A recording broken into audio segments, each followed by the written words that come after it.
प्रदेश के 100 आकांक्षात्मक विकास खंडों में रिसर्च फेलो के रूप में तैनात हमारे सभी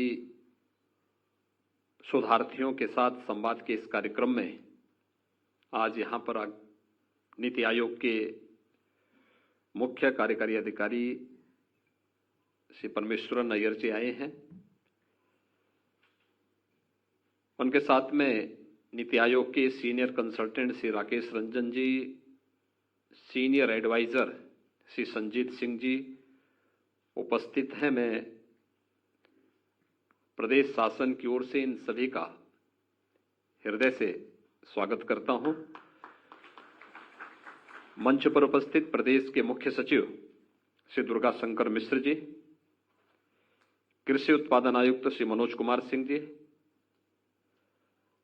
सचिव नियोजन श्री आलोक कुमार जी, यहां पर उपस्थित हमारे उत्तर प्रदेश शासन से जुड़े हुए सभी अधिकारीगण और सभी यहां पर मुख्यमंत्री फेलोशिप कार्यक्रम के शोधार्थीगण, मुझे प्रसन्नता है कि आदरणीय प्रधानमंत्री जी की मंशा के अनुरूप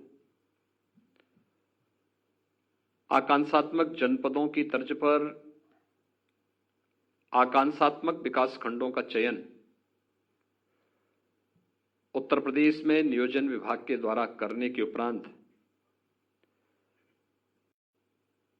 प्रत्येक विकास खंड में एक रिसर्च फेलो की तैनाती के इस कार्यक्रम में 21 अक्टूबर को मैंने उन सभी के साथ संवाद बनाया था। उन्हें नियुक्ति पत्र और टैबलेट भी उपलब्ध करवाए थे और ये कार्यक्रम उनकी चयन और ट्रेनिंग के बाद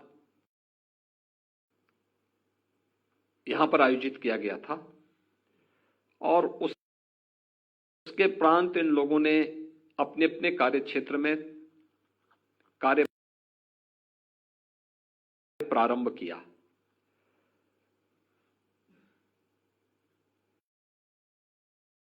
डेढ़ महीना 2 महीने की अवधि बहुत बड़ी भी नहीं होती है और बहुत छोटी भी नहीं होती, लेकिन किसी भी कार्य की शुरुआत में वहां की भौगोलिक, वहां की सामाजिक, वहां की सांस्कृतिक और तमाम अन्य जो स्थितियां होती हैं, परिस्थितियां होती हैं, वह एक चुनौती के रूप में सामने होती हैं। उन सबको सामना करते हुए आपने वहां पर कार्य प्रारंभ किया है और अपने अनुभव से यहां पर अभी मुझे भी नीति आयोग के सीईओ और नीति आयोग से जुड़े हुए हमारे अन्य अधिकारियों के साथ ही हमारे प्रशासन से जुड़े हुए अधिकारियों को अवगत कराया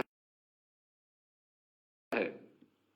मैं इसके लिए आप सभी रिसर्च फेलो का हृदय से स्वागत करता हूं कि आपने एक अच्छा प्रयास प्रारंभ किया है।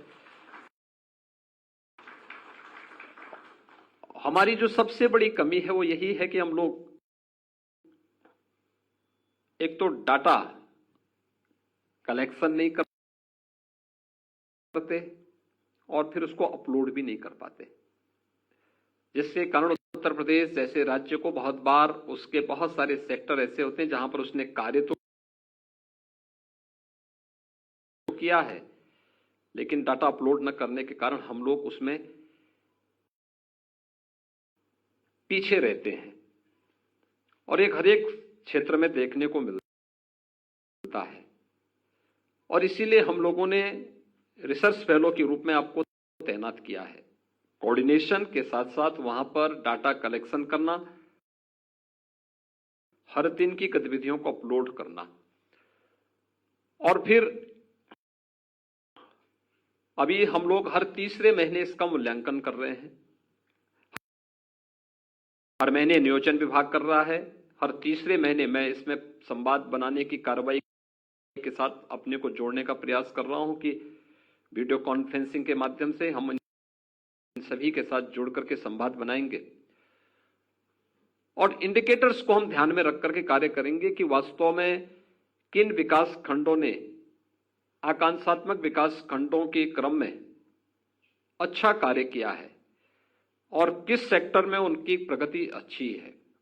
हमें वे सभी पैरामीटर लेने होंगे जो आपको ट्रेनिंग के दौरान यहां बताए गए हैं, जिन पर कार्य करते हुए हम उसे जो स्टेट एवरेज है उस स्टेट एवरेज के क्रम में आगे बढ़ाने में योगदान दे सकें।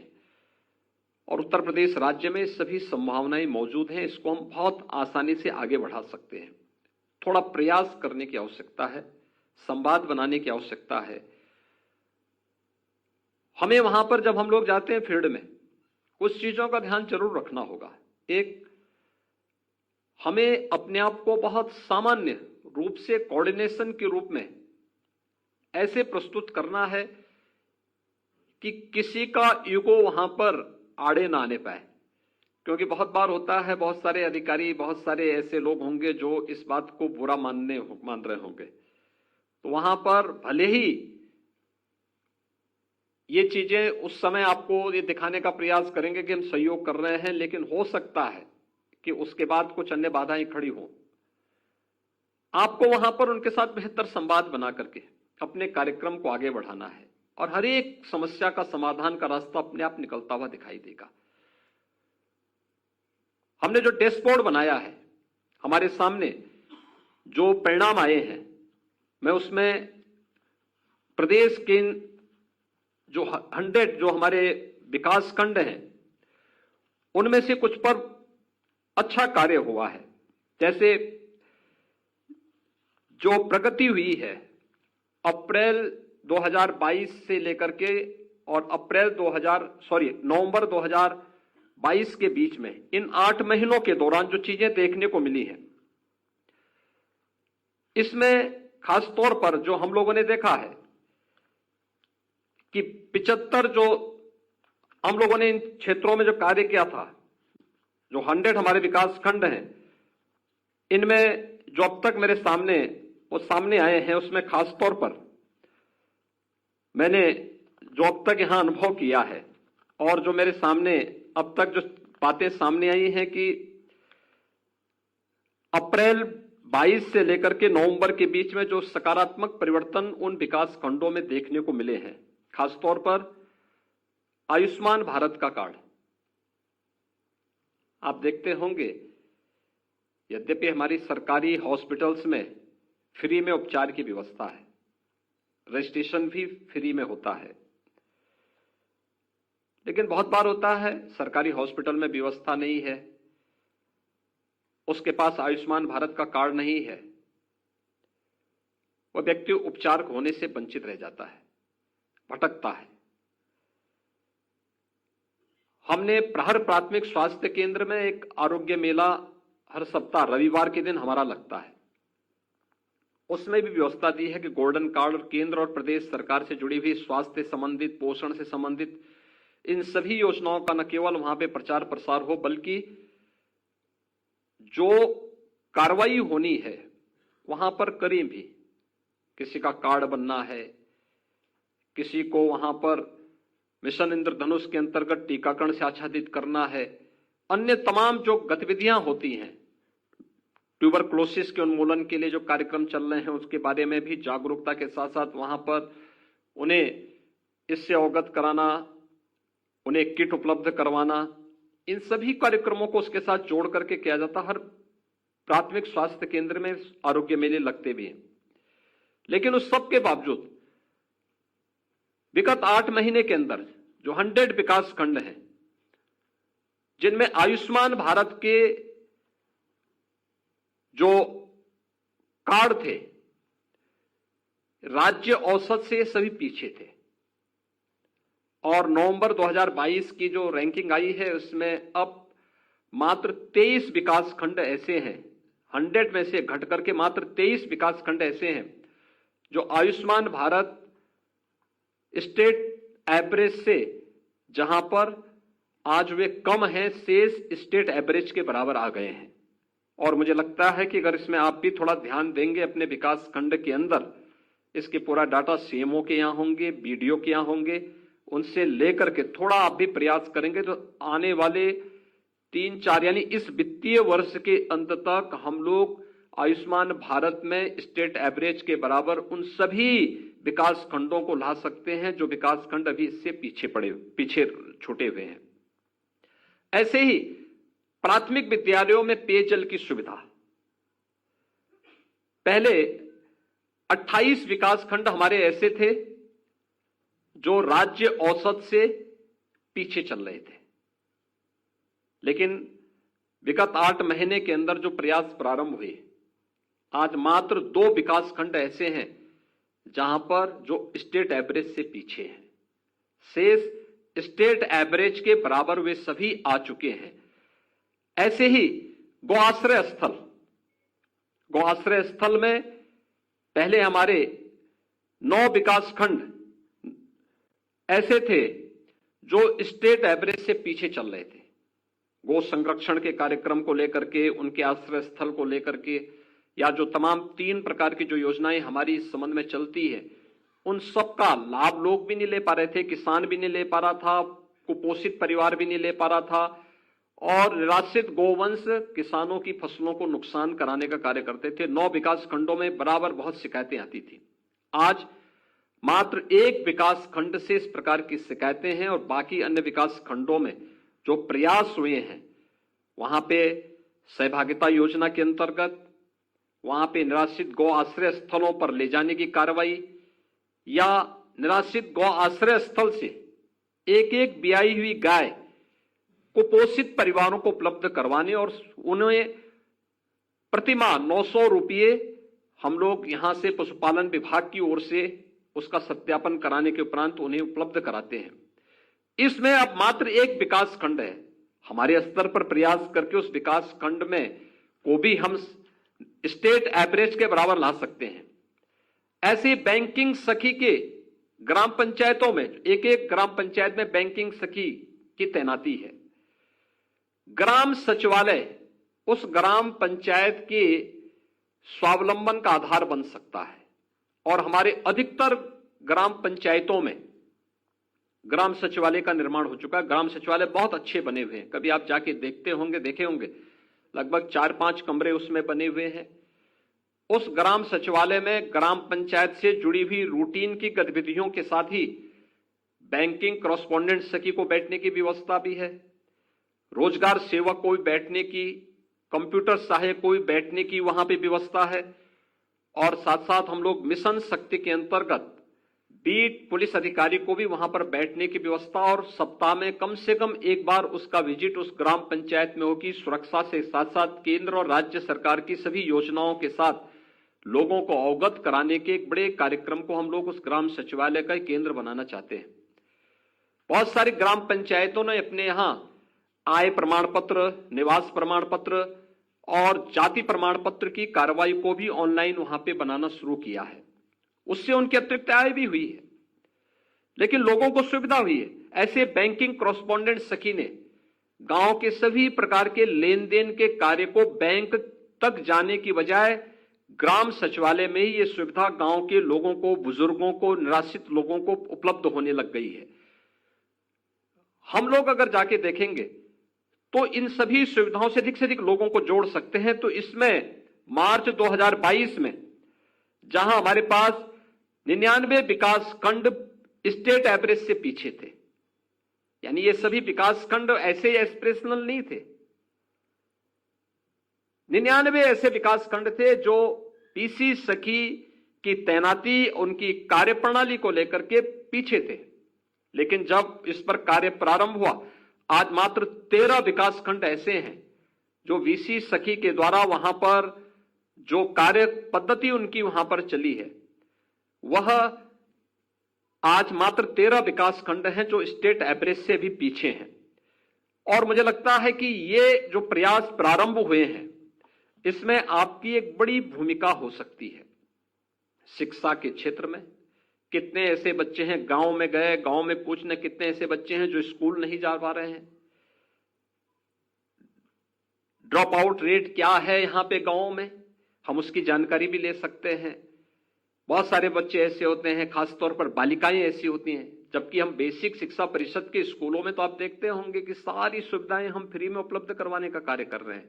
बैग भी दे रहे हैं, बुक्स भी दे रहे हैं, यूनिफॉर्म भी दे रहे हैं, स्वेटर भी दे रहे हैं, सॉक्स भी दे रहे हैं, शूज भी उपलब्ध करा रहे हैं, मिड डे मील भी मिलता है। विद्यालयों के ही परिसर में आंगनबाड़ी केंद्र भी संचालित हो रहा है। एएनएम, आंगनबाड़ी और आशा वर्कर ने कोविड महामारी के दौरान कितना अच्छा कार्य किया था, घर घर स्क्रीनिंग में बड़ी भूमिका का निर्वहन किया था।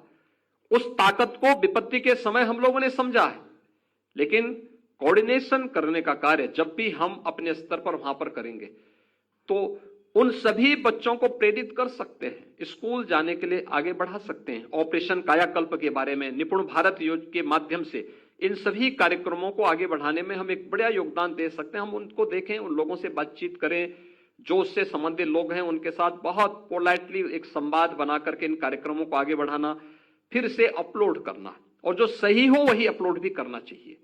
अगर हम गलत डाटा अपलोड करते हैं तो ये व्यवस्था के साथ एक धोखा है। ऐसे ही अलग अलग सेक्टर में, शिक्षा के क्षेत्र में, हेल्थ में, मिशन इंद्रधनुष के अंतर्गत जो जिन लोगों को टीकाकरण की कार्रवाई होनी है, क्या हो रहा है, मातृवंदना योजना की हमारी प्रोग्रेस क्या है, संस्थागत प्रसव की स्थिति क्या है, कुमारी कन्याओं में एनीमिया की स्थिति क्या है। बहुत सारी चीजों को हम मातृ मृत्यु दर को, शिशु मृत्यु दर को नियंत्रित कर सकते हैं। थोड़ा सा प्रयास पोषण मिशन के साथ उन्हें जोड़ देना। योजनाएं हैं लेकिन योजनाओं के बारे में जानकारी का अभाव है, और उसी में आपको सहयोग करना है, और जो लोग उसके लिए तैनात हैं उनको उसके साथ जोड़ देना है। कौशल विकास के लिए भी आप अपने उस विकास खंड में अच्छा काम कर सकते हैं। कौशल विकास से संबंधित केंद्रों को आज के समय में, जैसे हम लोग जल जीवन मिशन के अंतर्गत, आप लोग भी उनको बता सकते हैं भाई उस विकास खंड की आवश्यकता क्या, उस प्रकार के ट्रेड को क्यों नहीं चला रहे हैं। खासतौर पर जल जीवन मिशन में हर घर नल देना है। अब नल हर घर में लग गए, लेकिन अगर नल कहीं टूट गया, कहीं लीक हो गया, तो जिले से तो कोई व्यक्ति नहीं आएगा, उस गांव में कोई प्लम्बर भी तो होगा, नहीं है। क्या हमने कौशल विकास मिशन के अंतर्गत प्लम्बरिंग को स्किल डेवलपमेंट के साथ जोड़कर के उसकी ट्रेनिंग के कोई कार्यक्रम, उस प्रकार के ट्रेड वहां प्रारंभ करवाए। आज किसान की आवश्यकता आज है क्या, बहुत सारी जगह आप देखते होंगे कि हम लोग खेती में मजदूर नहीं मिल रहे हैं, और बहुत सारी जगह मैं देख रहा हूं कि किसान इस बारे में बहुत जागरूक भी हो रहा है। छोटे छोटे कार्यक्रमों से, ड्रोन ट्रेनिंग के भी कार्यक्रम लोग अपने हाथ से संचालित कर सकते हैं। मैं बहुत सारी जगह गया हूं, मैंने देखा बहुत सारे प्रगतिशील किसान हैं जो ड्रोन का उपयोग करके अपने खेतों में पेस्टिसाइड का छिड़काव कर रहे थे, और जिस कार्य को एक व्यक्ति पूरा दिन भर जितने एरिया को लगता है उतने एरिया को ड्रोन के द्वारा मात्र कुछ ही मिनटों के अंदर छिड़काव करके उस कार्रवाई को पूरा भी कर दिया जाता है। सवाल यह है उस टेक्नोलॉजी के साथ जोड़ने की कार्रवाई स्किल डेवलपमेंट सेंटर में हम इन कार्यक्रमों के साथ जोड़ सकते हैं।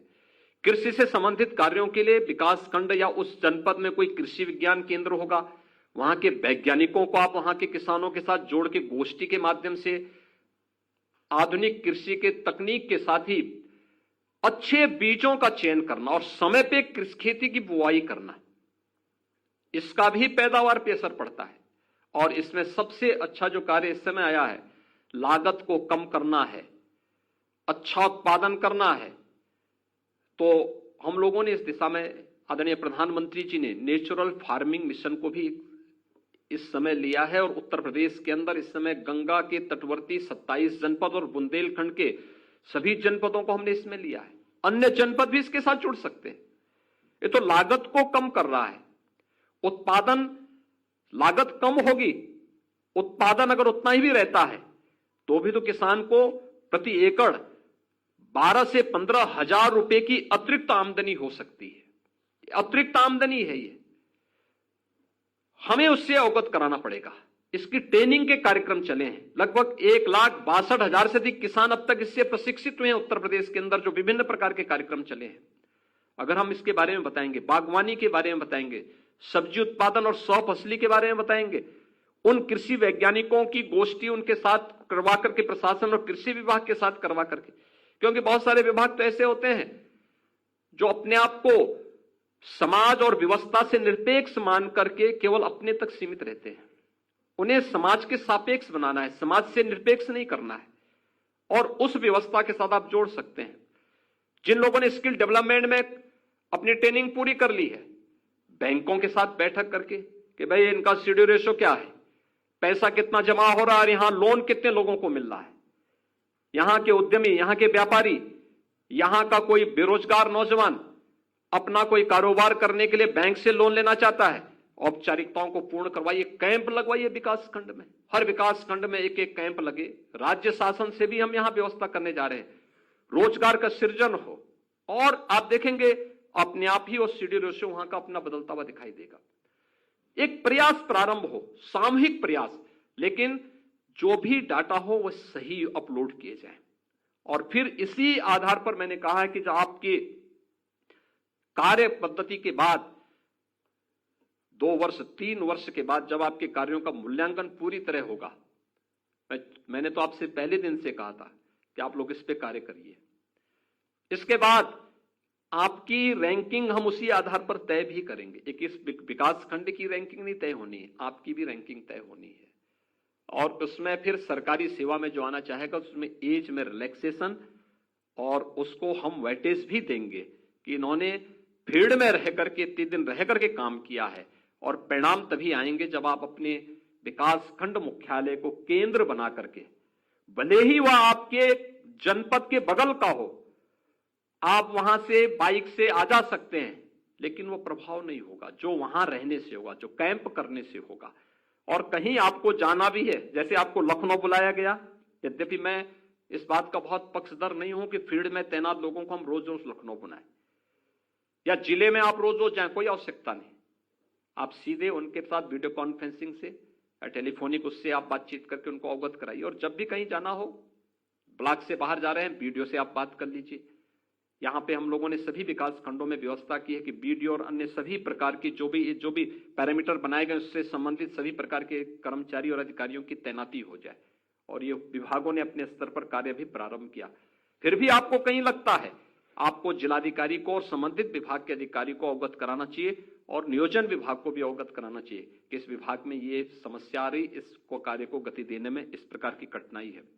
आप प्रयास करेंगे तो आप देखेंगे कि 3 वर्ष के अंदर आप उस विकास खंड को सामान्य विकास खंड की तर्ज पर आगे, और मेरा तो मानना है कि स्टेट एवरेज से भी आपका विकास खंड अच्छा आना चाहिए, क्योंकि अन्य जनपदों में आपकी तरह कोऑर्डिनेशन करने वाला, अन्य विकास खंडों में कोऑर्डिनेशन वाला करने वाला नहीं है अभी, लेकिन आपसे प्रेरणा लेकर के वे लोग भी आगे बढ़ सकते हैं। और जितना पोटेंशियल यूपी में है, उस पोटेंशियल को थोड़ा भी हम पुशअप कर दें तो उसके बहुत अच्छे परिणाम आ सकते हैं। और मुझे प्रसन्नता है कि बहुत कम समय अभी आपको मिला है।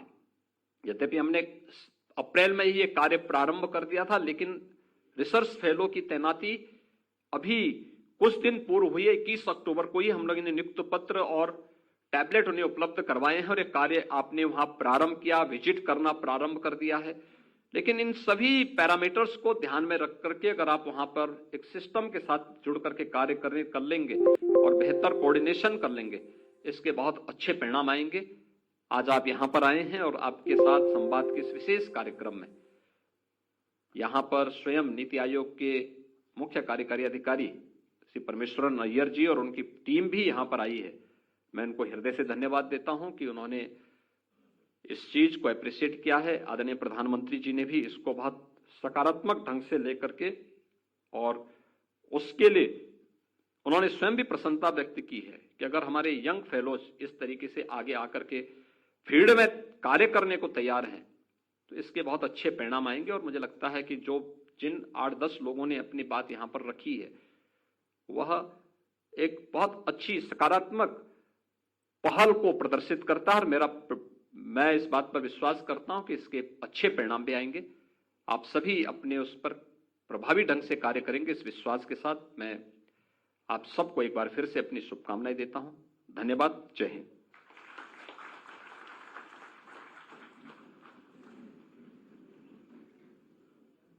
बहुत बहुत धन्यवाद सर।